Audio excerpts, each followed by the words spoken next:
Hello everyone, good evening. मैं विकास उजाला और आप सबको फिर से एक बार हमारे यूट्यूब चैनल विकास उजाला पे स्वागत करता हूँ। फ्रेंड्स, व्यक्तित्व परिचय के आज नेक्स्ट कड़ी में हम लोग बात करने वाले हैं सखाराम गणेश दिवसकर। फ्रेंड्स, सखाराम गणेश दिवसकर एक साहित्यकार थे और इन्हीं के द्वारा लिखे गए किताबों को अंग्रेजों ने प्रतिबंध लगा दिए थे और इनका संबंध झारखंड से ही है। तो फ्रेंड्स, आप अनुमान लगा सकते हैं कितना इंपॉर्टेंट हो सकता है आपके एग्जाम पॉइंट ऑफ व्यू से। फ्रेंड्स, इनसे पहले भी सखाराम गणेश दिवसकर के व्यक्तित्व परिचय से पहले भी हम कई अहम एवं महत्वपूर्ण व्यक्तित्व परिचय के बारे में वीडियो अपलोड कर चुके हैं, जैसे में बिरसा मुंडा, जयपाल सिंह मुंडा, रानी सुरेश्वरी, बुद्धू भगत, हेमंत सोरेन, शिबू सोरेन जैसे कई अहम एवं महत्वपूर्ण व्यक्तित्व परिचय का वीडियो हम इस चैनल पर अपलोड कर चुके हैं। फ्रेंड्स, अगर उन वीडियो को आप अगर नहीं देखें तो एक बार आप उन वीडियो को जरूर देखें। फ्रेंड्स, आइए बिना समय वेस्ट किए हम लोग शुरुआत करते हैं। फ्रेंड्स, आज बात करने वाले सखाराम गणेश दिवसकर और इनका संबंध झारखंड से ही है। तो आइए हम लोग सभी पॉइंट्स को इसमें जानकारी देते हैं। फ्रेंड्स, बंगाल का नवाब था अलीवर्दी खान। अलीवर्दी खान यानी 1740 से लेकर के 56 तक बंगाल का नवाब था अलीवर्दी खान। उस टाइम यहाँ पर मराठों का आक्रमण होता है बंगाल पर। फ्रेंड्स, मराठों का आक्रमण बंगाल के नवाब जी समय थे अलीवर्दी खान। 1740 से लेकर के 56 तक उस समय मराठों का आक्रमण होता है और उसी मराठा आक्रमण का एक परिवार देवघर अनुमंडल के कारू गांव में। फ्रेंड्स, देवघर अनुमंडल आपको याद रखना होगा कि उसी समय एक मराठा परिवार जब वहां पर आक्रमण हुआ था तो उसी समय एक मराठा परिवार देवघर अनुमंडल के कारू गांव में आकर के बस गए थे और इसी परिवार से जन्म होता है सखाराम गणेश दिवसकर। तो फ्रेंड्स, ये पॉइंट्स इंपॉर्टेंस हो जाता है, तो आपको ध्यान में रखनी है कि जिस समय बंगाल का नवाब था अलीवर्दी खान 1740 से 56 तक, यानी जिस समय बंगाल का नवाब था अलीवर्दी खान, उस टाइम मराठों का आक्रमण होता है और एक मराठा परिवार देवघर अनुमंडल के कारू गांव में आकर के बस जाता है। उसी समय पर मराठा परिवार देवघर अनुमंडल के कारू गांव में आकर के बस जाते हैं। फ्रेंड्स, इसी मराठा परिवार में सखाराम गणेश दिवसकर का जन्म होता है। फ्रेंड्स, इसी मराठा परिवार जो आकर के बस गए देवघर अनुमंडल के कारू गांव में, उसी परिवार में एक जन्म लेते हैं जिसका नाम था सखाराम गणेश दिवसकर और उसी परिवार में मराठा परिवार में भी जन्म होता है जिसका नाम था सखाराम गणेश दिवसकर। तो फ्रेंड्स, ये इंपॉर्टेंस हो जाता है कि इनका संबंध झारखंड के किस जिले से है। तो फ्रेंड्स, आप इसे देख सकते हैं, इसका देवघर से संबंधित रखते हैं, देवघर से। तो फ्रेंड्स, ये इंपॉर्टेंस हो जाता है, आपको याद रखना है कि सखाराम गणेश दिवसकर का संबंध निम्नलिखित में से किस जिले से है। तो आपको याद रखना है देवघर जिले से है। वहां आकर के बसे थे, उन्हीं में से मराठा परिवार में इनका जन्म होता है, इनका नाम था गणेश दिवसकर।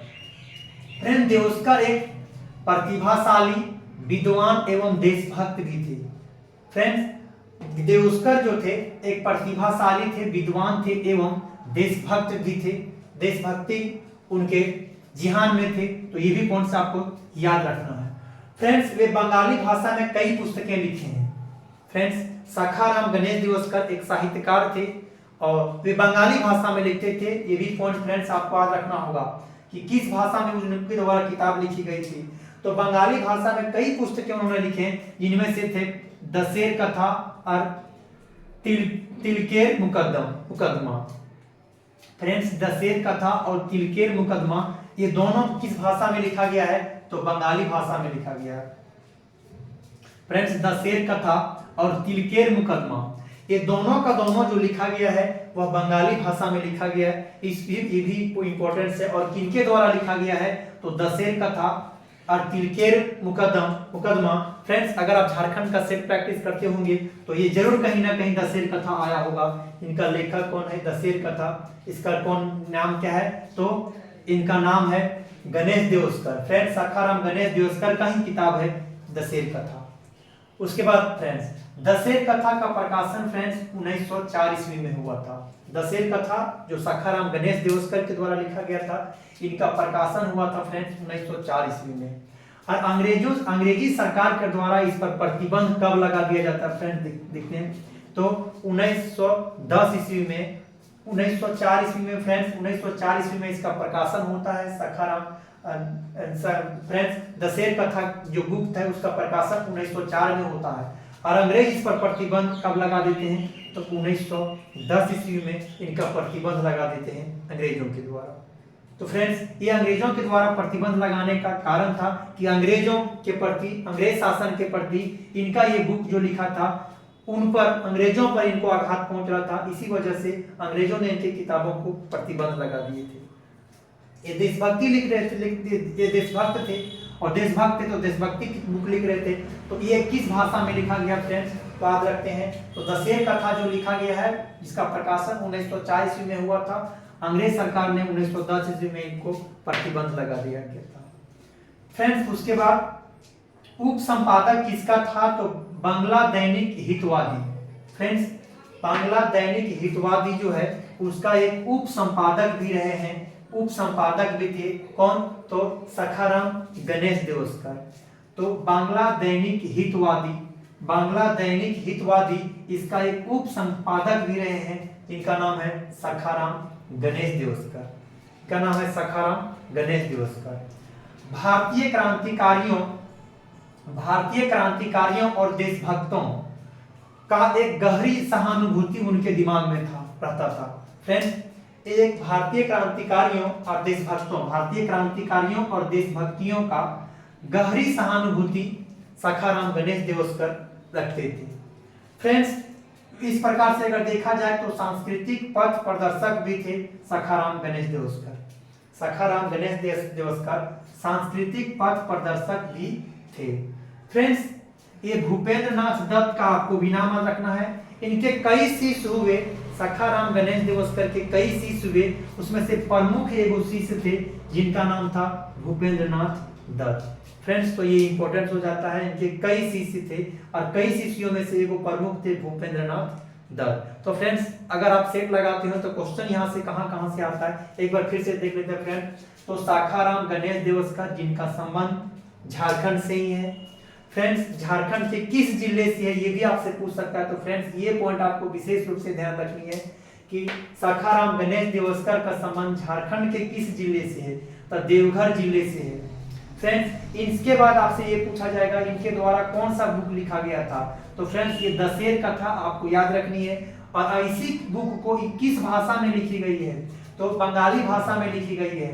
दशेर कथा और तिलकेर मुकद्दम इन दोनों को लिखा गया है बंगाली भाषा में और इन्हीं के द्वारा सखाराम गणेश देवस्कर के द्वारा लिखा गया है। तो फ्रेंड्स ये भी पॉइंट इंपॉर्टेंट होता है। और इस किताब पर नहीं, इस किताब पर अंग्रेजों ने प्रतिबंध लगा दिए थे। दशेर कथा का प्रकाशन फ्रेंड्स 1904 में हुआ था लेकिन अंग्रेजों ने प्रतिबंध लगा दिया था 1910 में। तो फ्रेंड्स ये भी आपके पॉइंट डब्ल्यू से इंपॉर्टेंट हो जाता है कि किस बुक को प्रतिबंध लगाया था अंग्रेजों ने। तो दशेर कथा पर प्रतिबंध लगाया था, किस भाषा में है तो बंगाली भाषा में। फ्रेंड्स ये पॉइंट्स आपको याद रखना है। फ्रेंड्स उप संपादक थे बंगाली दैनिक हितवादी के उप संपादक भी रहे हैं फ्रेंड्स। और इनके बाद भारतीय क्रांतिकारी देशभक्तों पर गहरी इसका सहानुभूति रहता था और इस प्रकार से सांस्कृतिक पथ प्रदर्शक थे। इसके सब प्रमुख शिष्यों में से भूपेंद्र नाथ दत्त जो थे ये प्रमुख इनके शिष्य थे। तो इससे संबंधित फ्रेंड्स आपको याद रखनी है कि सखाराम गणेश देवस्कर जो थे देवघर के रहने वाले थे, इनका जन्म देवघर जिला में ही हुआ था। तो इस पॉइंट ऑफ व्यू से फ्रेंड्स की इंपॉर्टेंस हो जाता है आपके एग्जाम पॉइंट ऑफ व्यू से।